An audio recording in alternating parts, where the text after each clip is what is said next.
राम के नाम बिना नर जैसे, राम के नाम बिना नर जैसे, अश्वलगाम बिना चल जाए जिह्वा पापिनी, बिना चल जाए जिह्वा पापिनी। राम के नाम बिना नर जैसे हो, राम के नाम बिना नर जैसे, अश्वलगाम बिना चल जाए जिह्वा पापिनी, बिना चल जाए जिह्वा पापिनी। यह जीवा राम के नाम के बिना जल जाए, इसका कोई प्रयोग नहीं है, इसको नष्ट होना चाहिए। जिस जीवा से भगवान के राम का नाम का संकीर्तन नहीं हुआ है।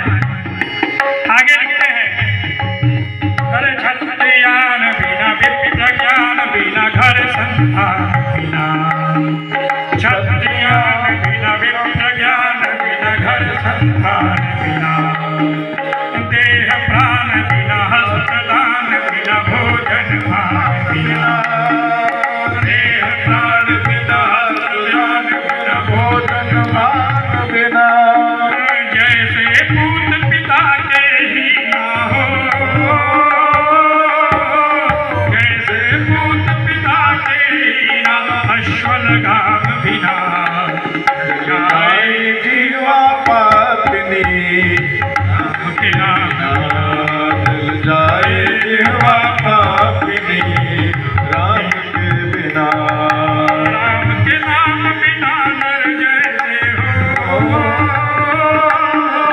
राम के नाम बिना नर जैसे, अश्वलगाम बिना चल जाए दोस्तों, जिह्वा पापिनी। मैं आप सभी को ये कथा का भजन से शुरुआत करूंगा, तो आप ध्यान से कथा का भजन भी सुने और कथा भी सुने। प्रिया कंठ बिना मठ महंत बिना कुटिया संत बिना, प्रिया कंठ बिना मठ महंत बिना कुटिया संत बिना, देह प्राण बिना हस्तदान बिना भोजन मान,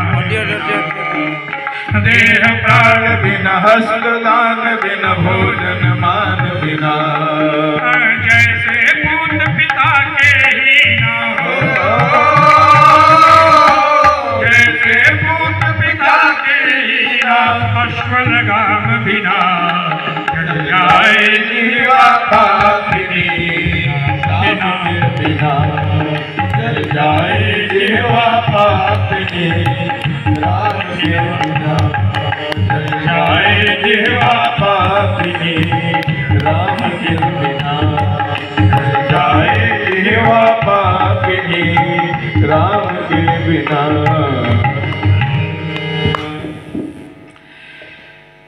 जब नारद जी के इस वाक्य को व्यास जी ने सुना और नारद जी ने कहा कि यह संतों की ही बड़ी अहेतुकी कृपा रही है कि मैं इस नारद रूप में उत्पन्न हुआ हूँ, तब व्यास जी को ये बड़ा ही उत्कंठा हो गई। नारद जी से उन्होंने कहा कि प्रभु आप अपने जन्म की कथा बताएं कि कैसे आप नारद रूप में नारद हो गए। तो उन्होंने कहा, अरे नाम पे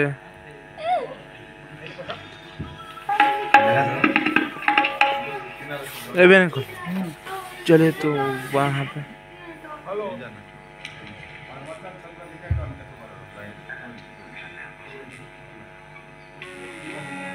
कि मैं पहले एक ब्राह्मणी का पुत्र था। मेरे घर में बहुत सारे संत आया करते थे, चातुर्मास्य करने के लिए हमारे घर पे आया करते थे और उन्हीं संतों के साथ में 5 वर्ष का एक छोटा सा बालक था, उन्हीं संतों के साथ रहता था। उन्हीं संतों में से किसी ने मुझे एक दिन द्वादशाक्षर मंत्र की दीक्षा दी। द्वादशाक्षर मंत्र की दीक्षा ऐसी है कि देने वाला संत यदि भक्त को दे दिया और भक्त ने उसका मनन कर लिया, मनन करके उसका जाप कर लिया, तो वो भगवदाकार भगवत स्वरूप को हो जाता है। इसका प्रमाण नारद जी ने स्वयं अपने मुख से अपनी बात कही। कहा कि द्वादशाक्षर मंत्र के जप करने से मेरे अंदर भक्ति जग गई और भक्ति जगते जगते मैं भगवान का प्रेमी हो गया। उसी समय भगवत की ऐसी लीला हुई कि मेरी माँ शाम को गाय दूहने जा रही थी, उसको सर्प ने स्पर्श कर लिया और इस धराधाम को छोड़ करके चली गई। मैंने उस समय कहा कि चलो यह एक हमारे लिए एक मात्र क्या भार था, वो भी ईश्वर ने मुझसे छीन लिया। और मैं फिर वहाँ से पराव्रजक होकर के संपूर्ण पृथ्वी लोक पर मैं इतस्ततः भ्रमण करने लगा। एक दिन जाते जाते मैं एक वटवृक्ष के नीचे ध्यानमग्न हो गया। ध्यानमग्न होकर के मैं ऐसे ही भगवत के स्वरूप का स्मरण करने लगा। तभी मेरे अंदर एक स्फूर्ति जागृत हुई, मेरे आंखों से अश्रु बहने लगे, मेरा मन स्थिर हो गया और मुझे भगवत स्वरूप का दर्शन भगवान ने मेरे हृदय में दे दिया। वैसे स्वरूप को देख करके मैं बहुत ही उत्फुल्ल हो गया, प्रफुल्लित हो गया। और जब आंख खोला तो देखा भगवान नहीं है। वैसे स्वरूप को देखने के लिए मैं काफी व्याकुल हो गया, लेकिन भगवान ने वह दोबारा स्वरूप मुझे नहीं दिया। जब मेरी बेचैनी काफी अधिक बढ़ गई तब भगवान ने कहा कि देखो अब इस जन्म में मेरा दर्शन तुम्हें नहीं होगा, लेकिन जब काल उपस्थित हो जाएगा तब तुम मेरे पार्षद रूप हो जाओगे। भगवान नारद ने द्वादशाक्षर का इतना अच्छा जप किया, भगवान के मन में इतनी रत्ती लगा दी। कई प्रश्न करते हैं कि भगवान ने नारद को वह एक क्षण के लिए क्यों दर्शन दिया, उसका कारण क्या है? तो संत लोग इसका उत्तर देते हैं कि भगवान ने उस स्वरूप को दर्शन दे करके नारद जी के अंदर दर्शन की लालसा को जागृत कर दिया। हम लोग जब पहले विश्वनाथ मंदिर में जाते थे, अभी तो नहीं, पहले जो इसके पहले व्यवस्था थी, तो उसमें पुजारी लोग अपने घर के पैसे को स्वयं 100, 50, 200 ऐसे लाइन से भगवान बाबा पे लगा देते थे। तो आम जनता उस रुपए को देख करके और अपना घर का भी रुपया तुरंत दे देती थी। तो भगवान ने वह लालसा जागृत किया और लालसा जागृत करके उन भक्त के अंदर उत्कंठा जागृत की और कहा कि तुम्हें अभी मेरा स्मरण करो, और जब तुम धराधाम छोड़ करके यह 5 भौतिक शरीर का त्याग करोगे तब तुम नारद रूप में मेरे पार्षद हो जाओगे। नारद जी ने यह अपना आख्यान सुनाया और उसके बाद भगवान व्यास को श्रीमद् भागवत उपदेश लिखने का उपदेश देकर के वो अंतर्निहित हो गए। व्यास जी ने अब अपने को मतिस्थ किया, मतिस्थ करके श्रीमद् भागवत की रचना उन्होंने की। श्रीमद् भागवत त्रिवेणी है।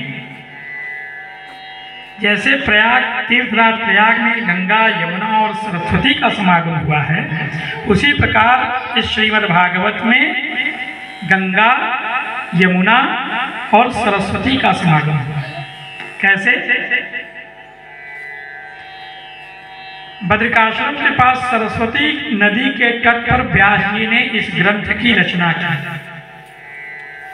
सरस्वती के तट पर इसकी रचना हुई। सुखदेव जी महाराज से परीक्षित जी ने गंगा के तट पे इसका श्रवण किया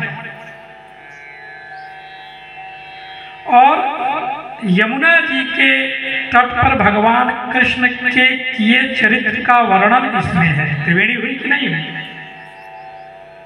गंगा, यमुना, सरस्वती तीनों का सम्मिलित रूप हमें इस रूप में दिखाई देता है श्रीमद् भागवत। सरस्वती के तट पे संरचना हुई, गंगा के तट पर परीक्षित जी महाराज ने सुखदेव जी महाराज से इस कथा का सप्ताह विधि से श्रवण किया और भगवान गोविंद के द्वारा किए चरित्रों का जो यमुना के दुकूल में जो उन्होंने चरित्र किया उसका यह वर्णन हुआ। इसलिए मैं फिर से यह सभी को दिखाना चाहता हूँ कि अभी है उससे टाइम हो रहा है। त्रिवेणी में स्नान सभी का एक मिनट में बताता हूँ। अभी टाइम हो रहा है 4:39 करने के बाद अभी ये कथा 6 बजे तक चलेगी। अभी मैं दिखाना चाहता हूँ सभी को कि अभी कितने लोग बैठे हुए हैं। और पढ़ाने के पहले उन्होंने इसका पूर्वावलोकन किया। कोई भी जो लेखक होता है, कोई भी जो रचनाकार होता है, वो अपनी रचना को पहले लिखता है, फिर उसके बाद उसका आकलन करता है कि इसमें कहाँ घटाना है, कहाँ बढ़ाना है, क्या करना है।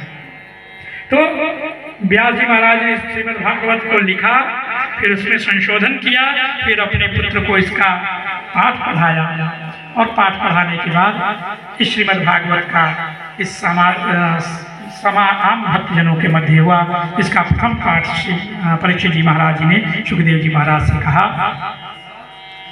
इस प्रकार नारद ने व्यास के इस प्रकार जाने, और नारद जी ने फिर रचना की। उसके बाद पुनः नारद जी व्यास जी से जाने की अनुमति लिया और स्वच्छंद विचरण करने लगे।